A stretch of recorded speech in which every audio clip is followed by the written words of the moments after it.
Yes, Judge. It was because they had, Whoa. yes, the vehicle was damaged and he wanted to make sure the driver was okay. So he announced himself and went into the residence because the door was wide open. Wow.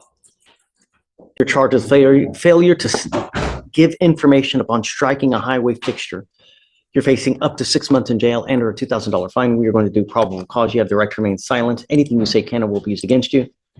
The officer observed the defendant's motor vehicle with heavy front end damage, but did not locate any driver or occupants inside the vehicle.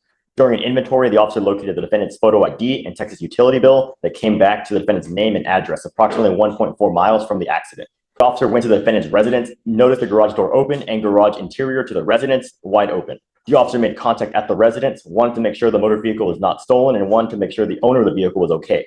The officer went inside the residence after knocking and announcing his presence several times under the community caretaking doctrine, and the officer made contact with the defendant asleep in the living room. The defendant woke up in an... Whoa. Yes, Judge. It was because they had... Whoa.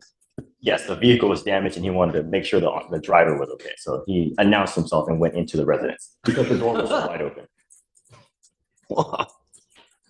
And then it was after that he saw the defendant asleep in the living room, and the defendant woke up and immediately said the car accident, that he did not cause any injuries or any trouble, and that he was driving his motor vehicle 2 to 3 hours prior, and that he was on his way to drop it off at a mechanic when his vehicle was hit.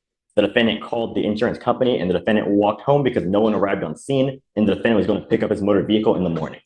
And the officer made contact with the complainant, who stated she heard a loud bang and observed damages, approximately $1,025.